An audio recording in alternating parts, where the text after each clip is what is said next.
ഒരുപാട് പ്രതാപത്തോടെ സൗന്ദര്യത്തിന്റെ സുഗന്ധങ്ങൾ നിറച്ചു വെച്ചുകൊണ്ട് മുസ്ലിങ്ങൾ ഭരിച്ചിരുന്ന 800 കൊല്ലം ഭരിച്ചിരുന്ന സ്പെയിന് എന്തുകൊണ്ടാണ് നമ്മൾക്ക് നഷ്ടമായി പോയത്? അഭിമാനത്തോടെ അസ്തിത്വത്തോടെ നമുക്ക് പറയാൻ പറ്റുമായിരുന്ന നമ്മുടെ കുർത്തുബ എന്തുകൊണ്ട് നമ്മൾക്ക് നഷ്ടപ്പെട്ടു പോയി? എന്തുകൊണ്ടാണ് നമ്മൾക്ക് സ്പെയിൻ അസ്തമിച്ചു പോയത്?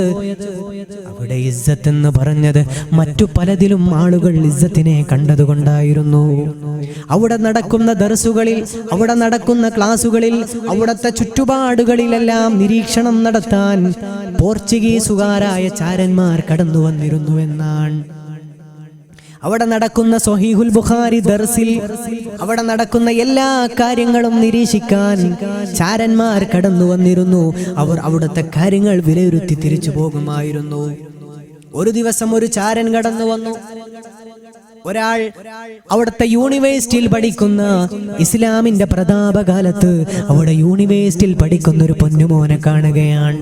വിഷാദത്തോടെ സങ്കടത്തോടെ നിൽക്കുന്ന ആ പൊന്നുമോനോട് ഈ പോർച്ചുഗീസ് ചാരൻ ചോദിക്കുകയാണ്, പൊന്നുമോനെ, വാട്ട് ഹാപ്പൻ? പൊന്നുമോനെ, നിനക്കെന്തു പറ്റിയടാ മോനെ? ആ സമയത്ത് പൊന്നുമോൻ പറഞ്ഞുപോയി, എന്റെ കാമുകി എന്നോട് പിണങ്ങിയല്ലോ, എന്റെ പ്രണയിനി എന്നോട് പിണങ്ങിയെന്ന് ആ പൊന്നുമോൻ ഇവിടെ വെച്ചുകൊണ്ട് പറയുകയാണ്. ആ സമയത്ത് പോർച്ചുഗീസുകാരന്, പടിഞ്ഞാറുകാരന് മനസ്സിലായി, ഇസ്ലാമിന്റെ കയ്യിൽ നിന്ന് എല്ലാം നഷ്ടപ്പെട്ടു പോയി. ഇനി നമ്മുടെ ഓപ്പറേഷൻ എളുപ്പമാക്കാം, ഇനി നമ്മുടെ പ്രവർത്തനങ്ങൾ സജീവമാക്കാം.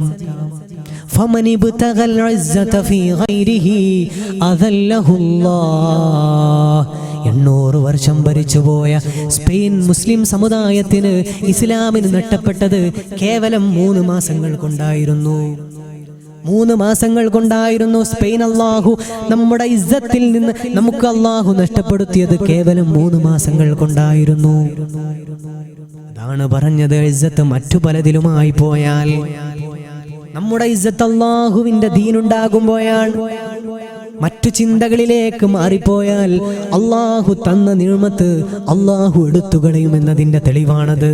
800 കൊല്ലം ഭരിച്ചത് 3 മാസം കൊണ്ടാണ് നഷ്ടപ്പെട്ടു പോയത്. സുബ്ഹാനല്ലാഹ്, അല്ലാഹു കാത്തിരക്ഷിക്കുമാറാകട്ടെ. ഇപ്പോഴും നമ്മുടെ ഇസ്സത്ത് ഉണ്ടാകുന്നത് നമ്മുടെ ജീവിതത്തിൽ ഇസ്ലാം ഉണ്ടാകുമ്പോഴാണ്. ഖാദിസിയ യുദ്ധം, അഗ്നിയാരാധകർക്കെതിരെ യുദ്ധം നടത്താൻ വേണ്ടിയിട്ട് മഹാനായ സഅദ് ഇബ്നു അബീ വഖാസ് റളിയല്ലാഹു അൻഹുവിന്റെ നേതൃത്വത്തിൽ കടന്നു ചെല്ലുകയാണ്. 1ാമത്തെ ദിവസം പരാജയമാണ്. ആ സമയത്ത് സഅദ് റളിയല്ലാഹു അൻഹു സ്വഹാബികളെ വിളിച്ചുകൊണ്ട് ചോദിക്കുകയാ, അല്ലയോ സ്വഹാബാ, എന്തുകൊണ്ടാണ് പരാജയപ്പെട്ടു പോയത്? എന്തുകൊണ്ടാണ് യുദ്ധം നമ്മളിൽ നിന്ന് നഷ്ടപ്പെട്ടു പോയത്? 1ാമത്തെ ദിവസം പരാജയപ്പെട്ടപ്പോ സ്വഹാബികളോട് ചോദിച്ചപ്പോ ഒരു സ്വഹാബി പറയുകയാ, നസീനാ സുന്നത്ത സിവാക്കി അൻ റസൂലില്ലാ, അല്ലാഹുവിന്റെ റസൂലിന്റെ മിസ്വാക്ക് സുന്നത്ത് നമ്മൾ മറന്നുപോയല്ലോ. 1ാമത്തെ ദിവസം യുദ്ധം പരാജയപ്പെട്ടപ്പോ സ്വഹാബികൾ അവിടെ നിന്നുകൊണ്ട് പൊട്ടിക്കരഞ്ഞുകൊണ്ട് പറയുകയാ, നസീനാ സുന്നത്ത സിവാക്കി അൻ റസൂലില്ലാ, അല്ലാഹുവിന്റെ പരിശുദ്ധ റസൂലിന്റെ മിസ്വാക്ക് എന്ന മനോഹരമായ സുന്നത്ത് നമ്മൾ മറന്നുപോയല്ലോ.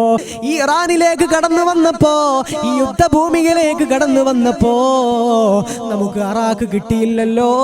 അറാക്ക് നമ്മൾക്ക് കിട്ടാത്തത് കൊണ്ട്, അല്ലാഹുവിന്റെ റസൂലിന്റെ സുന്നത്ത് നമ്മൾ എടുക്കാത്തത് കൊണ്ടാ. എന്റെ പ്രിയപ്പെട്ടവരെ,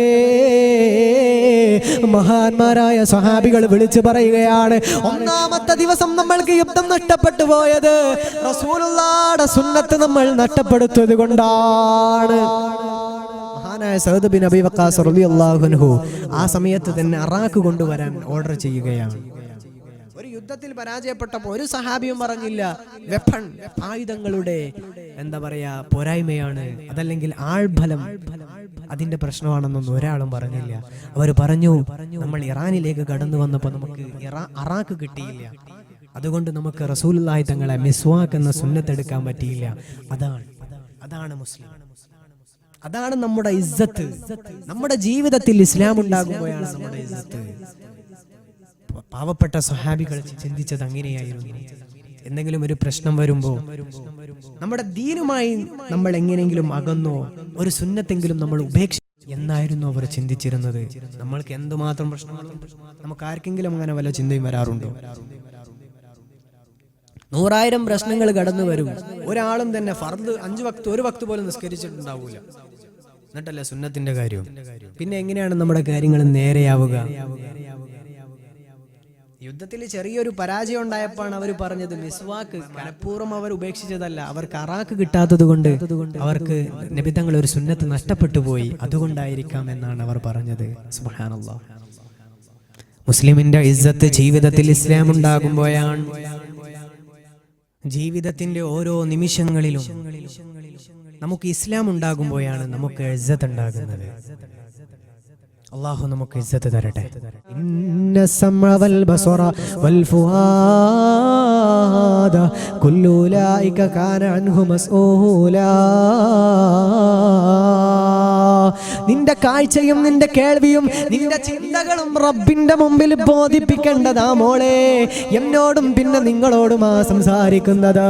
എൻ്റെ പ്രിയപ്പെട്ട സഹോദരങ്ങളെ, കളി കാണുന്ന, അതുപോലെ പരിശുദ്ധ റമദാനു ഷരീഫിൽ പോലും TV ഓൺ ചെയ്തുകൊണ്ട്, രാത്രി 2 മണിക്ക് പോലും ടെലിവിഷൻ ഓൺ ചെയ്തുകൊണ്ട് മെസ്സിയുടെയും നെയ്മറിന്റെയും വർത്തമാനങ്ങൾ കേൾക്കാനും കാണാനും അത് ആസ്വദിക്കാനും നിന്റെ റമദാന് പോലും നീ ചെലവഴിക്കുമ്പോ സുബ്ഹാനല്ലാഹ്, റബ്ബിനോട് നിന്റെ സമയം നീ പറഞ്ഞു കൊടുക്കേണ്ടി വരും മോനെ. ഓരോ സെക്കൻഡും നീ വർത്തമാനം റബ്ബിന്റെ മുമ്പിൽ പറയേണ്ടി വരും മോനെ. അല്ലാഹുവിന് ഇഷ്ടപ്പെട്ട ആളുകൾ അല്ലദീന യബീതൂന ലിറബ്ബിഹിം സുജ്ജദൻ വഖിയാമാ. അവർ രാത്രി കളി കാണുന്നവരല്ല, രാത്രി സീരിയൽ കാണുന്നവരല്ല, രാത്രി സിനിമ കാണുന്നവരല്ല, ഫുട്ബോൾ കളിച്ച് നടക്കുന്നവരല്ല. അല്ലാഹുവിന്റെ ഇഷ്ടദാസന്മാർ റബ്ബിന് വേണ്ടി സുജൂദ് ചെയ്യുന്നവരാണ്.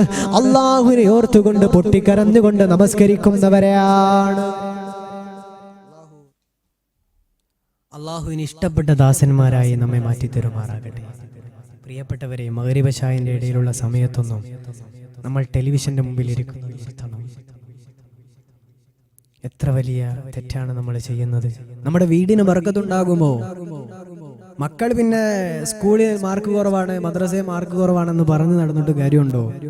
ആദ്യം നമ്മൾ ആ റിമോട്ട് എടുത്തുകൊണ്ട് നമ്മൾ അലമാരയ്ക്കകത്ത് വെക്കണം. ഉപ്പയും ഉമ്മയും ഒരുമിച്ചിരുന്നുകൊണ്ട് മക്കളെ അടുത്തിരുത്തിയിട്ട് സ്നേഹത്തോടെ അവർക്ക് കാണിച്ചു കൊടുക്കുകയാണ്. MIT മൂസ, അതുപോലെയുള്ള ടെലിവിഷൻ ചാനൽ പരിപാടികൾ, റിയാലിറ്റി ഷോകൾ, 14 രാവുകൾ, പട്ടുറുമാലുകൾ നമ്മൾ കാണുന്നത് ദിക്ർ ചൊല്ലേണ്ട സമയത്താണ്. പണ്ട് കാലത്തൊക്കെ സെലിബ്രിറ്റികളായി നടന്നിരുന്ന, അതല്ലെങ്കിൽ അടിച്ചുപൊളിച്ച് നടന്നിരുന്ന ആളുകൾ മാത്രമേ ഇതൊക്കെ കാണാറുണ്ടായിരുന്നുള്ളൂ. ഇന്ന് വല്യമ്മമാരടക്കം ഇത് കാണാൻ, അതാണ് വലിയ സങ്കടം. വല്യപ്പമാരും അതുപോലെ വല്യമ്മമാരൊക്കെ റിമോട്ട് പിടിച്ചുകൊണ്ടിരിക്കുകയാണ്. പെട്ടെന്ന് ഓടി വന്നുകൊണ്ട് മഗ്രിബ് നമസ്കരിക്കുകയാണ്. നമസ്കരിച്ച ഉടനെ തന്നെ എന്താ പറയാ, ഈ റിമോട്ട് എടുത്തിട്ട് വല്യപ്പമാരും വല്യമ്മമാരും ഒക്കെ. സുബ്ഹാനല്ലാഹ്. എന്റെ പ്രിയപ്പെട്ടവരെ, നിർത്തണം നിങ്ങളത്. വയസ്സും പ്രായവും ഒക്കെ അങ്ങ് എത്തിയിട്ടും ഈ ദുനിയാവിന്റെ രസവും ആനന്ദവും അനുഭൂതിയൊക്കെ അനുഭവിച്ചുകൊണ്ട് ഇനിയും ജീവിക്കാന്ന് പറഞ്ഞാൽ, ഇനിയും അതിലേക്കാണ് നിന്റെ ചിന്ത പോകുന്നതെങ്കിൽ നമ്മുടെ ആഖിബത്ത് മോശമാകൂലേ.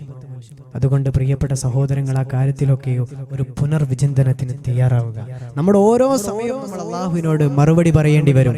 അള്ളാഹു തആല നമ്മെ കാത്തുരക്ഷിക്കുമാറാകട്ടെ. അതുകൊണ്ട് സുജൂദ് ചെയ്യണം എൻ്റെ പ്രിയപ്പെട്ടവരെ. അള്ളാഹുവിന് ഏറെ ഇഷ്ടപ്പെട്ട, അള്ളാഹുമായി ഏറെ അടുക്കുന്ന സമയം ഏതെന്നറിയുമോ? റബ്ബിലേക്ക് നമ്മൾ സുജൂദ് ചെയ്യുമ്പോയാ. അള്ളാഹുവിന് വേണ്ടി പൊട്ടിക്കരഞ്ഞുകൊണ്ട് സുജൂദിൽ കിടന്നുകൊണ്ട് ഒന്ന് ദുആ ചെയ്യാൻ എൻ്റെ പ്രിയപ്പെട്ടവർക്ക് സാധിക്കുമോ? ഒരുപാട് നീറുന്ന പ്രശ്നമുണ്ടല്ലോ, ഒരുപാട് പ്രയാസമുണ്ടല്ലോ. എൻ്റെ പ്രിയപ്പെട്ട പൊന്നുമോൾക്ക് ഈ കാലമായിട്ടും ഒരു ഭർത്താവിനെ കിട്ടുന്നില്ലല്ലോ. എൻ്റെ ബാപ്പാക്ക് അസുഖമാണല്ലോ റബ്ബേ. എൻ്റെ പൊന്നുമോന് പഠിക്കാനുള്ള ബുദ്ധിയില്ലല്ലോ. എൻ്റെ വീടിനകത്ത് പ്രശ്നങ്ങളാണല്ലോ. എൻ്റെ മനസ്സിനെ സങ്കടപ്പെടുത്തുന്ന, അലട്ടുന്ന 100,000 പ്രശ്നങ്ങളാണല്ലോ പടച്ചവനെ എന്ന് പറഞ്ഞുകൊണ്ട് നീ പൊട്ടിക്കരഞ്ഞുകൊണ്ട് സുജൂദിൽ കിടന്നുകൊണ്ട് പടച്ച തമ്പുരാനോടൊന്ന് പറയടാ. അല്ലാഹു തആല നിനക്ക് വേണ്ടി കാത്തു നിൽക്കുകയാ, നമുക്ക് വേണ്ടി പടച്ച തമ്പുരാ കാത്തു നിൽക്കുകയാണ്. അല്ലാഹു പറയുകയാണ്, ഉദുഉനി അസ്തജിബ് ലക്കും. അല്ലാഹു സുബ്ഹാനഹു വ തആല നമുക്ക് വേണ്ടി കാത്തിരിക്കുക. പെങ്ങളെ പൊട്ടിക്കരഞ്ഞുകൊണ്ട് ഇന്നേ വരെ ഒന്ന് പൊട്ടിക്കരഞ്ഞിട്ടുണ്ടോ? അല്ലാഹുവിനെ ഓർത്തുകൊണ്ട് പൊട്ടിക്കരഞ്ഞ കണ്ണ് നരകത്തിലില്ല. ഒരുപാട് മഹത്വമുള്ള അല്ലാഹുവിലേക്ക് അടുക്കാൻ പറ്റുന്ന, ഒരുപാട് കൂലി കിട്ടുന്ന, നിന്റെ സകല പ്രയാസങ്ങൾക്കും മറുതി വരുത്താൻ പറ്റുന്ന അല്ലാഹുവിന്റെ മുമ്പിൽ പൊട്ടിക്കരയാൻ നീ മറക്കല്ല മോളെ. എൻ്റെ പ്രിയപ്പെട്ട ചെറുപ്പക്കാരാ, ഇന്ന് രാത്രി തന്നെ വീട്ടിൽ ചെന്നിട്ട് രാത്രി 2 മണിക്ക് 3 മണിക്ക് ആരും കാണാതെ വുളു എടുത്തുകൊണ്ട് പൊട്ടിക്കരന്നുകൊണ്ട് ഇലാഹിലേക്ക് കൈകൾ ഉയർത്തിയെന്ന് പറയടാ മോനെ. നിന്റെ മനസ്സിനകത്തുള്ള സങ്കടം പറയടാ, നിന്റെ ജീവിതത്തിൽ അലട്ടിക്കൊണ്ടിരിക്കുന്ന പ്രയാസം പറയടാ, നിന്റെ മാതാവിന്റെ അസുഖം പറയടാ, നിന്നെ പഠിപ്പിച്ച ഗുരുനാഥന്മാർക്ക് വേണ്ടി പറയടാ, നിന്റെ ജീവിതത്തിലുള്ള എല്ലാ കാര്യങ്ങളും റബ്ബിനോട് പറയടാ. അല്ലാഹുവിനോട് പറ പൊന്നുമോനെ, ഉത്തരം കിട്ടുമടാ മോനെ. ഏതെങ്കിലും സമയത്ത് മനസ്സിൽ പോലും ചിന്തയില്ലാതെ ആമീൻ എന്ന് പറഞ്ഞു പോയത് കൊണ്ട് ദുആയായില്ല മോനെ. റബ്ബിലേക്ക് ഏറെ അടുത്തുകൊണ്ട്, ആരുമില്ല ഒറ്റക്കിരുന്നു കൊണ്ട് ഇരുട്ടുള്ള മുറിയിൽ നിന്റെ മുസല്ല വിരിച്ചുകൊണ്ട് 2 റക്അത്ത് തഹജ്ജുദ് നമസ്കരിച്ചുകൊണ്ട് പറയുമോനെ, നിന്റെ സകലമായ പ്രശ്നങ്ങൾക്കും പടച്ച തമ്പുരാ അല്ലാഹു തആല തീർപ്പ് കൽപ്പിക്കുന്നതാണ്. അല്ലാഹുവിന് ഏറെ ഇഷ്ടമാ പൊന്നുമോനെ. പടച്ച തമ്പുരാ പറഞ്ഞ കാര്യം എന്തെന്നറിയുമോ? നിങ്ങൾ എന്നിലേക്കൊരു ചാണുടുത്ത ഞാൻ നിങ്ങളിലേക്കൊരു മുഴം മടുക്കുമെന്നാണ്. അല്ലാഹുവിലേക്ക് നടന്നെടുത്ത അല്ലാഹു നമ്മിലേക്ക് ഓടിയെടുക്കുമെന്നല്ലേ. അതുകൊണ്ട് റബ്ബിലേക്ക് നടന്നെടുക്കല്ല, നമ്മൾ അല്ലാഹുവിലേക്ക് നമ്മൾ ഓടിയെടുക്കാൻ തീരുമാനിക്കുകയാ. പടച്ച റബ്ബിലേക്ക് നമ്മൾ ഓടിയെടുക്കുന്നത് എങ്ങനെയാ? റബ്ബിലേക്ക് ഏറ്റവും അധികം നമ്മൾ ബന്ധപ്പെടേണ്ട സമയഭേദം എന്നറിയുമോ? അത് നമ്മൾ സുജൂദിൽ കിടക്കുന്ന സമയമാണ്. അതുകൊണ്ട് എല്ലാവരും ഇന്ന് തന്നെ പോയിട്ട് പ്രതിജ്ഞ എടുക്കുക, ഈ സദസ്സിൽ വെച്ച് തന്നെ ഉറപ്പിക്കുക, ഇന്ന് രാത്രി ഞാൻ പോയിട്ട് എന്തായാലും തഹജ്ജുദ് നമസ്കരിക്കും, ദുആ ചെയ്യുമെന്ന് ഇൻഷാ അല്ലാഹ്. എത്ര പേര് ചെയ്യും? ഇന്ന് രാത്രി തഹജ്ജുദ് നമസ്കരിക്കുമെന്ന് ഉറപ്പുള്ളവരെന്ന് കൈപൊക്കുക. പിന്നെ മാറ്റാൻ പറ്റൂല, ഈ സദസ്സിൽ വെച്ചുകൊണ്ടാണ് നിങ്ങൾ തീരുമാനമെടുക്കുന്നത്. മാഷാ അല്ലാഹ്. ഈ കൈപൊക്കിയവർക്കൊക്കെ അല്ലാഹു തൗഫീഖ് നൽകുമാറാകട്ടെ. കൈപൊക്കാത്തവർക്കും അല്ലാഹു തആല